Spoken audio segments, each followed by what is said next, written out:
Hi friends, welcome to my channel Dhani's kitchen. ഇന്ന് ഞാൻ തയ്യാറാക്കുന്നത് വിലിമ്പിപ്പുളി വെച്ച് തയ്യാറാക്കുന്ന ഒരു നല്ല അച്ചാറാണ്. അപ്പോൾ ഇതെങ്ങനെയാണ് തയ്യാറാക്കുന്നതെന്ന് നോക്കാം.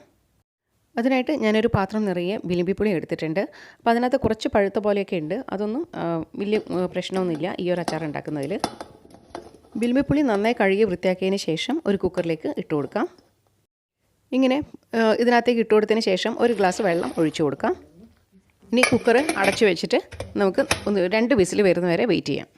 ഇപ്പോൾ 2 വിസിൽ വന്നതിന് ശേഷം അത് തീയൊക്കെ ഓഫ് ചെയ്തതിന് ശേഷം നമുക്കിതിൻ്റെ വിസിൽ ഒന്ന് എടുത്ത് മാറ്റിയിട്ട് അതിൻ്റെ ഉള്ളൊന്ന് തുറന്ന് നോക്കാം. ഇപ്പോൾ ഇത് നന്നായിട്ട് വെന്ത് കിട്ടിയിട്ടുണ്ട്.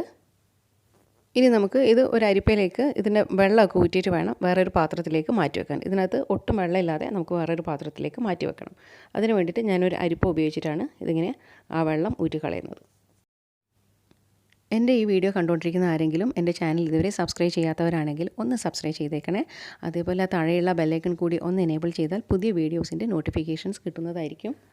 അതേപോലെ തന്നെ മറ്റുള്ളവരിലേക്ക് കൂടി ഒന്ന് ഈ വീഡിയോസൊക്കെ ഷെയർ ചെയ്ത് കൊടുക്കുകയാണെങ്കിൽ അവർക്ക് കൂടി അത് ഉപകാരപ്പെടും.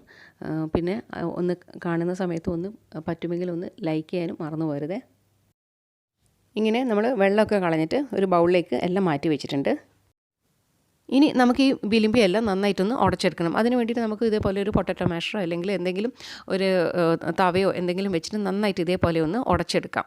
അപ്പം വിലിമ്പി നന്നായിട്ട് ഉടഞ്ഞ് കിട്ടുന്നവരെ നമുക്കിതൊന്ന് ഇതേപോലെ ഒന്ന് പ്രസ് ചെയ്ത് കൊടുക്കാം. ഇപ്പം വിലിമ്പി ഒരുവിധം നന്നായിട്ട് ഉടച്ചെടുത്തിട്ടുണ്ട്. മിക്സിയുടെ ചെറിയ ജാറിൽ ഞാൻ 1 ടേബിൾ സ്പൂൺ പെരിഞ്ജീരകം പൊടിച്ച് വെച്ചിട്ടുണ്ട്. 1.5 ടീസ്പൂൺ ഉലുവ ഇതിലേക്ക് ഇട്ട് കൊടുക്കുന്നുണ്ട്.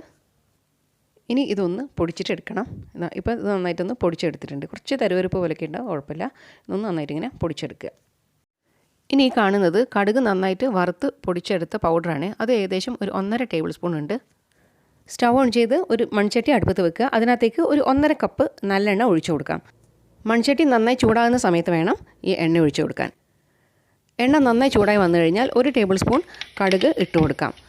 ഇപ്പോൾ കടുക് നന്നായിട്ട് പൊട്ടി വരാൻ തുടങ്ങിയിട്ടുണ്ട്. ഇനി ചേർക്കുന്നത് ഉലുവയും പെരുംജീരകവും കൂടി ചേർത്ത് നമ്മൾ ഒന്ന് പൊടിച്ചെടുത്തിട്ടുണ്ടായിരുന്നു ആദ്യം. അപ്പോൾ അതാണ് ഇതിലേക്ക് ഇട്ട് കൊടുക്കുന്നത്. ഇനി പൊടിച്ചെടുത്ത ആ കടുകിൻ്റെ പൗഡർ കൂടി ഇതിനകത്തേക്ക് ഇട്ട് കൊടുക്കാം. 5 വറ്റൽമുളക് ഇതിനകത്തേക്ക് പൊട്ടിച്ചിട്ട് ഇട്ട് കൊടുക്കണം. ഇങ്ങനെ വറ്റൽമുളകിൽ ഇട്ടതിന് ശേഷം ഒന്ന് ഇതേപോലെ ഒന്ന് ഇളക്കി കൊടുക്കുക. ഒന്ന് ആ എണ്ണയിൽ കിടന്നിട്ട് അതൊന്ന് മൂത്ത് വരാൻ വേണ്ടിയിട്ടാണ്. ഇനി മൺചട്ടി എന്തിനാണ് ഉപയോഗിക്കുന്നതെന്ന് വെച്ച് കഴിഞ്ഞാൽ നമുക്ക് വിലിമ്പിപ്പുളി നല്ല പുളികളായതുകൊണ്ടാണ് മൺചട്ടി ഉപയോഗിക്കുന്നത്. ഇനി നമുക്ക് തീ ഓഫ് ചെയ്യണം. ഇനി ഇതിനകത്തേക്ക് നമ്മൾ ചേർക്കുന്നത് ഒരു 2 വലിയ സ്പൂണ് റെഡ് ചില്ലി പൗഡറാണ്, മുളക് പൊടിയാണ് ഇട്ട് കൊടുക്കുന്നത്. ഇങ്ങനെ തീ ഓഫാക്കാതെ നമ്മൾ മുളക് പൊടിയൊക്കെ ഇട്ട് കൊടുക്കുകയാണെങ്കിൽ പെട്ടെന്ന് തന്നെ കരിഞ്ഞു പോകാനുള്ള ചാൻസ് ഉണ്ട്. അപ്പോൾ അതുകൊണ്ടാണ് തീ ഓഫാക്കിയിട്ട് ഇട്ട് കൊടുക്കുന്നത്. ഇനി ഒരു വലിയ സ്പൂണ് കാശ്മീരി ചില്ലി പൗഡറാണ് ഇതിനകത്തേക്ക് ഇട്ട് കൊടുക്കുന്നത്. അപ്പോൾ അതും ഇതിനകത്തേക്ക് ചേർത്തിട്ട് നല്ലപോലെ ഇതേപോലെ ഒന്ന് ഇളക്കി കൊടുക്കണം. 1 ടീസ്പൂൺ കായപ്പൊടി ഇതിനകത്തേക്ക് ചേർത്ത് കൊടുക്കാം. ഇങ്ങനെ ഈ പൗഡറെല്ലാം ചേർത്തതിന് ശേഷം ഒന്ന് നന്നായിട്ട് ഇതേപോലെ ഒന്ന് ഇളക്കി കൊടുക്കാം. ഇനി ഇതിനകത്തേക്ക് ചേർത്ത് കൊടുക്കുന്നത് 2 വലിയ സ്പൂണ് ഉപ്പാണ് ചേർത്ത് കൊടുക്കുന്നത്. ഉപ്പ് ചേർത്തതിന് ശേഷം നന്നായിട്ടൊന്ന് ഇളക്കിയെടുക്കാം. ഈ എല്ലാ സമയത്തും നമുക്ക് തീ ഇപ്പോൾ ഓഫിലാണ് ഉള്ളത്. ഇനി ഇതിനകത്തേക്ക് നമ്മൾ ചേർത്ത് കൊടുക്കുന്നത് നേരത്തെ ഉടച്ച് മാറ്റി വെച്ച ആ വിലിമ്പിയാണ് ഇതിലേക്ക് ഇട്ട് കൊടുക്കുന്നത്. ഇതിനകത്തേക്ക് ഒരു 3/4 ടേബിൾ സ്പൂൺ മഞ്ഞൾപ്പൊടി ചേർത്ത് കൊടുക്കണം. നേരത്തെ ഞാനത് ചേർക്കാൻ വിട്ടുപോയതാണ്. അപ്പോൾ അത് ഈ ഒരു സൈഡിൽ ഇങ്ങനെ ഇട്ടിട്ട് നമുക്കിതൊന്ന് ഇതേപോലെ ഒന്ന് ഇളക്കിയെടുക്കാം. ഇനി എല്ലാം കൂടിയിട്ട് നമുക്ക് നല്ലതുപോലെ ഒന്ന് മിക്സ് ചെയ്തെടുക്കണം. ഇനി ഒരു വലിയ സ്പൂണ് ജാഗ്രി പൗഡർ ശർക്കര പൊടി ഇതിനകത്തേക്ക് ഇട്ട് കൊടുക്കാം. വിലിമ്പി നല്ല പുളി ആയതുകൊണ്ടാണ് ശർക്കര പൗഡർ ഇട്ട് കൊടുക്കുന്നത്. ശർക്കര പൗഡർ ഇല്ലാന്നുണ്ടെങ്കിൽ ശർക്കര ഉരുക്കി ഒഴിച്ചാലും മതി. ഇനി നമുക്ക് സ്റ്റവ് ഓൺ ചെയ്ത് കൊടുക്കാം. എന്നിട്ട് എല്ലാം കൂടി ഒന്ന് നല്ലതുപോലെ ഒന്ന് ഇളക്കിയെടുക്കണം. അതൊന്ന് നന്നായി വെന്ത് ഇതിനകത്തേക്ക് എല്ലാ മിക്സും അതിലേക്ക് പിടിച്ച് കിട്ടുന്ന രീതിയിൽ, ആ വിലിമ്പിലേക്ക് പിടിച്ച് കിട്ടുന്ന രീതിയിൽ നമുക്കിതെല്ലാം കൂടി ഒന്ന് മിക്സ് ചെയ്ത് എടുക്കണം. ഇപ്പോൾ ഇത് നന്നായിട്ട് മിക്സ് ചെയ്ത് എടുത്തിട്ടുണ്ട്. അപ്പോൾ ഇനി ഇതിനകത്തേക്ക് നമ്മൾ ചേർത്ത് കൊടുക്കുന്നത് 1 ടീസ്പൂൺ വിനിഗറാണ് ഇതിനകത്തേക്ക് ചേർത്തുന്നത്. ഒരു വലിയ സ്പൂണ് വിനിഗറാണ് ഇതിലേക്ക് ഇട്ട് കൊടുക്കുന്നത്. കാരണം എന്താ വെച്ച് കഴിഞ്ഞാൽ പെട്ടെന്ന് കേടാവാതിരിക്കാൻ വേണ്ടിയിട്ടാണ് ഈ ഒരു വിനിഗർ ചേർത്ത് കൊടുക്കുന്നത്. വിനിഗറും കൂടി ചേർത്തതിന് ശേഷം നന്നായിട്ട് ഇതേപോലെ ഒന്ന് നല്ലതുപോലെ ഇളക്കിയെടുക്കാം. കറി നന്നായി തിളച്ച് വരുമ്പോൾ തന്നെ നമുക്കിതൊന്ന് ഒരു അടപ്പ് വെച്ചിട്ട് ഒരു 2 മിനിറ്റ് നമുക്കിതൊന്ന് മൂടി വെക്കാം. ഒരു 2 മിനിറ്റിന് ശേഷം നമുക്കിതിനകത്തേക്ക് ഒരു 3 തണ്ട് കറിവേപ്പില ഇട്ട് കൊടുക്കാം. ഞാനൊരു 3 തണ്ട് കറിവേപ്പിലാണ് എടുത്തത്. കൂടുതൽ ഇടണമെങ്കിൽ കൂടുതൽ ഇടാം കേട്ടോ. അപ്പോൾ അത് ഇതിനകത്തേക്ക് ഇതേപോലെ ഉതിർത്തിട്ട് അതിലേക്ക് ഇട്ട് കൊടുക്കാം. ഇനി കറിവേപ്പിലയും അതിൻ്റെ ആ തണ്ടും ഒക്കെ അതിനകത്തേക്ക് ഇട്ട് കൊടുത്തിട്ടുണ്ട്. എല്ലാം കൂടിയിട്ടൊന്ന് നല്ലതുപോലെ ഒന്ന് മിക്സ് ചെയ്തെടുക്കാം.